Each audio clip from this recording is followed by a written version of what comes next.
Hey guys, it's Veronica from teacherveronica.com. Welcome back to my channel. So today I'm going to share with you some tips and tricks to increase your bookings with VIPKid. These tips and tricks could also work with your Outschool students. I've used some of them for my Outschool classes as well, but I'm gearing it towards VIPKid for this particular video. Before we get started, please hit that subscribe button below and don't forget to hit the little bell so that you're notified of upcoming videos. So if you're a newer teacher and you've been struggling with bookings, I want to help you out. First, I'm going to run through some quick tips that might seem common sense to some, but definitely not to everybody. So we're going to run through these really quickly, and then I'm going to get to the meat and potatoes. First tip, make sure that you have a bright and inviting background, something that's educational, fun, eye-catching, not too busy because you don't want to distract the students from you. But make sure overall that you have excellent lighting and that your background is bright, that they can see you clearly. This is a complaint I've heard over and over from VIPKid parents. Right along those lines, make sure that all your tech equipment is good to go. Make sure you have a good noise canceling headset. You want to minimize all that background noise so that your student can hear you clearly. Good lighting, as I mentioned. What I have here is an 18-inch Diva ring light. That is what is lighting up this classroom as you see it. Just one light. I'll put the link below in case you're interested. A bonus, it's also portable, so I take it with me when I travel. It sounds like common sense, but make sure you have a good internet connection. If you're not sure what it is, use speedtest.net to check your ping. Make sure your ping is on the lower end. Remember, ping is king. Somebody told me that once and I never forgot it. Ping is king. So as long as you have a good ping, it's okay if your internet is not as fast. That's been my experience. Your camera, make sure that your webcam shows you clearly, not fuzzy or hazy. If you're using your internal camera on your laptop, which many laptops have, make sure that it's a good picture. I ended up spending just a little bit of money on an external webcam. It was maybe $50 or $60, and it made a huge difference in my classroom. It even helped with my lighting. So if your webcam is not great or if it's a little bit grainy, that little investment could make a huge difference in the quality of your videos and in turn the quality of your classes. I see in a lot of VIPKid groups when people are asking for feedback that they are often told to change their profile picture, update their profile video, their profile content, what they wrote in it. These are all great tips. Remember, you are one in 100,000 teachers that are being scrolled past by parents and kids. So make sure that your profile picture stands out, it pops. One thing I like to recommend is for you to wear orange. It's not a requirement, but orange is the company's color, and if I'm choosing something from a particular company, I usually gravitate to people that accurately represent that company, at least in my mind's eye. So wear orange. It's a psychological cue to parents and kids. They're attracted to that color. Aside from it being a bright color, it's also the company color. Rock that orange. As for your profile video, make sure that it's fun and inviting, that kids are going to be attracted to it. Because remember, kids are able to scroll through these videos and see them. I have often heard my students watching my profile video right before class starts. It's darling, but at the same time, it's like, whoa, I didn't know you could do that. So make sure that they're fun, because it's not only the parents watching them, kids are watching them also. When you're writing your bio, don't just list your degrees and education and accolades. Write about you. What makes you special? What makes you stand out?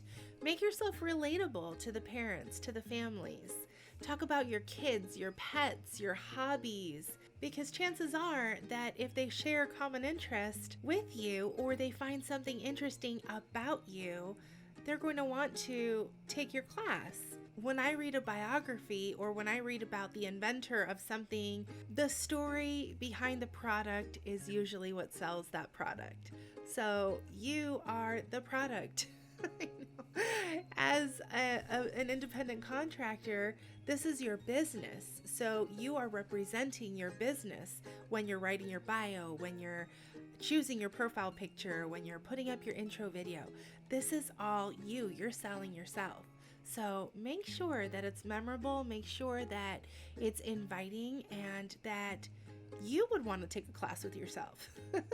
Okay, those were the common sense tips and tricks. So there's always room for improvement. If you found one of those helpful, then awesome. So let's move on. Next, I want to encourage you to open up as many slots as you are able to teach. You won't have to do this forever, but especially in the beginning, it's very important to have a wide range of available slots.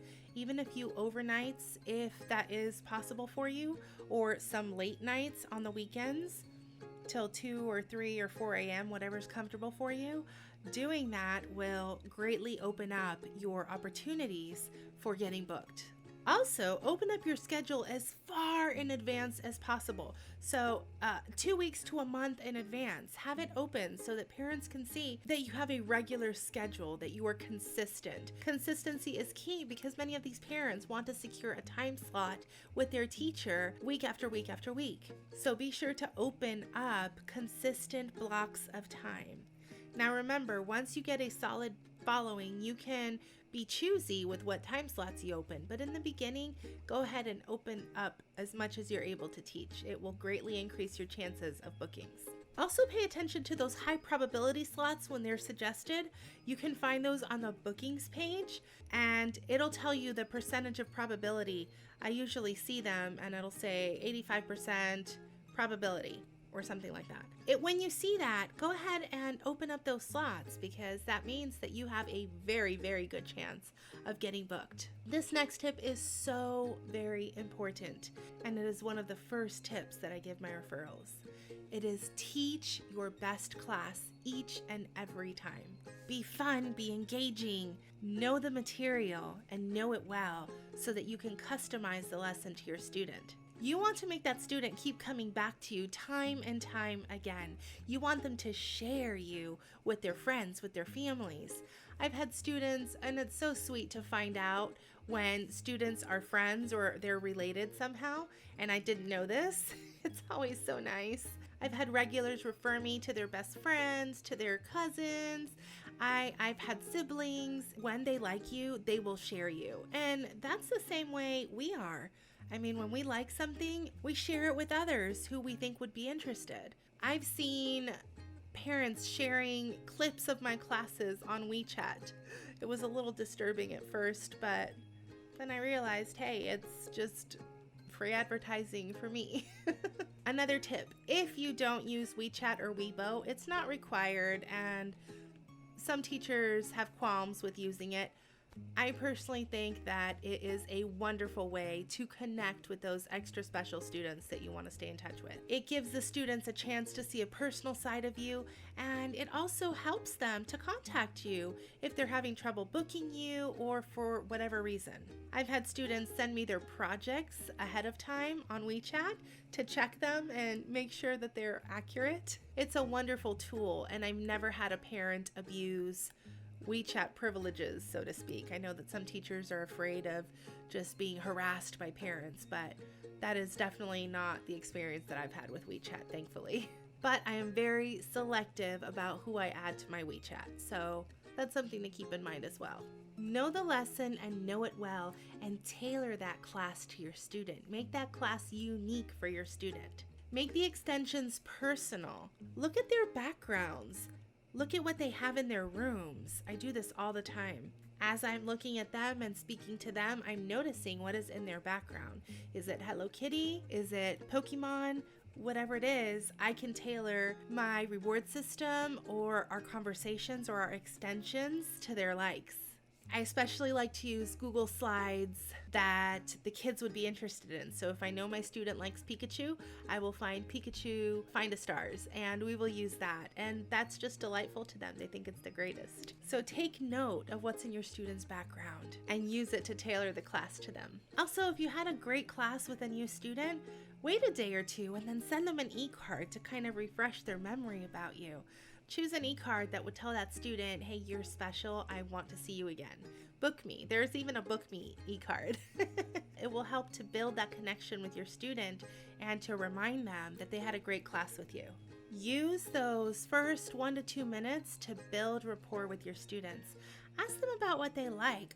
These are my questions to my new students that I meet, depending, of course, on their level and how much they can tell me. But even level 2s, I found, can tell me a lot. I would ask them their name, how old they are, and what they like to do. So what do you like? I will show them things. I'll say, do you like to play soccer? Yes or no? Do you like to eat ice cream? Yes or no? And if they're higher level 2, they'll tell you what they like. They like reading, or they like riding their bike. And you can build on that. Build rapport with them. You like riding your bike? What color is your bike? When they tell you the color, is that your favorite color? My favorite color is, and then I'll show them, something with my favorite color. This is what I mean about building rapport and just making that connection with your student. Another tip that I have is to leave honest, concise feedback for the parents. I write 2 short paragraphs, and I always start out thanking them for sharing classes with me. I'll say, my first line is always, thank you for sharing today's class with me. So-and-so did a great job. Or if they needed some extra help, I'll find a way to put that nicely. Always use the sandwich method. Highlight what they did well, then what they can work on, and then something else that they did well. Honest feedback has always been well received in my experience. Another thing that parents communicated to me that they liked is when I leave assignments for students. So if I say, hey, the student needs more practice reading long A words, and I'll give them a short list of 4 to 5 words, practice reading these words 5 times a day for 3 or 4 days. Something simple that's going to take a couple of minutes to do. If they're having trouble spelling their sight words, same thing. Spell your sight words 3 times each for 3 days, 4 days. Just a small assignment, but it gives them something to work on, and it shows that you're interested in their progress and that you're paying attention to their skills. Another tip is to get as many certifications as are available to you. Certify in as many levels as possible. Remember, the largest group of students is still level 2. Most of us probably have that certification. One that they are always looking for teachers for is level 1. Now, I personally have not certified for level 1, and I probably will never certify for level 1. It takes a special kind of teacher to teach level 1. You have to be on at 100% energy the entire time. And depending on how many level 1 students you teach, that is constant. I won't be teaching level 1 anytime soon. But if that is your thing, go for it. They are always looking for level 1 teachers. Get certified for trials. So important, because while your schedule is growing, or while you are waiting for those regulars, trials can really help to fill in your schedule, and you can also gain regulars from those trials. Speaking of trials, if you opt in for the trial rebooking function, you have a higher chance of getting booked for trials. And you have a higher chance of getting paid full pay for those trials.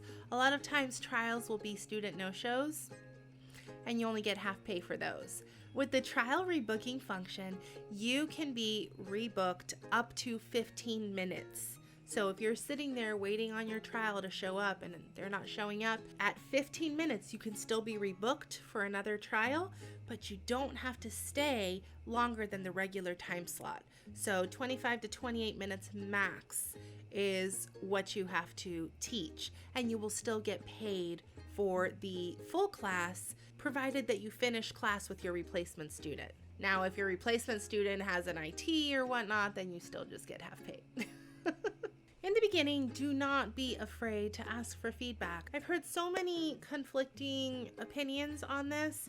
Some teachers just say absolutely not, don't, that's tacky, or that's not professional. I don't necessarily agree with that. I don't see anything wrong with asking for feedback, especially if it's done in a tasteful manner. In the beginning, I used to ask for feedback, and I would say something along the lines of, your feedback. I never ask for 5 apples. That's tacky. Well, in my opinion anyway. But I would ask for feedback, and I would ask parents to leave me a rating and let me know how they liked the class. Here is something I found out when I gained regulars and I was asking them for feedback. Number one, I found out that many parents didn't know how to leave feedback. They didn't know where to go to leave feedback, and I didn't know where to tell them to go because I don't know the parent side of the portal. So I would direct them to their LP and have them ask how to leave feedback. Again, parents have no problem leaving us feedback when they know it's important to us, but you have to let them know that it's important to you. If I had to choose my most favorite tip, my biggest takeaway would be to build that rapport with the students, because that familiarity, that getting to know them and tailoring the class to them, that is just golden. That is what's going to keep them coming back time and time again. And if you have the opportunity, build rapport with the parents as well. If you see the parents in the background, hi mommy, hi daddy, they love that. They love to come on and chat. I had a mom who I had to redirect many times because she would come on the camera and just start talking. 25 minutes is all we've got. Gotta get back to class. Most of my regulars have just become like an extension of my family. I know this doesn't jive well with many people's personalities. They like to leave work at work and home at home, but I just have a tendency to dive all in. So I love my students. I love them, and they know my kids and they know about my kids, and they send each other, my kids and my students will send each other WeChat messages. Right now, my son is making a video for one of my students on how to make an origami airplane, where my student last week had sent him a video on how to make an origami top. It is so wonderful, the connections that we are able to build with these families who live across the world. I'm on my 6th contract with VIPKid, nearing my 7th contract, and I know that many teachers have dips in bookings on a regular basis. Thankfully, I have not had that issue, and these are tips that I've used myself. I've stayed booked through the Chinese holidays, through Chinese New Year, through the Spring Festival, through National Day. I have stayed booked. I would love for these tips to work for you as well. So please let me know if you plan to try any, if you have tried any of these, and how they've worked for you. Thanks so much for watching. If you haven't subscribed yet, please remember to do so. Be sure to check out the next video for some more tips and tricks on how to teach online.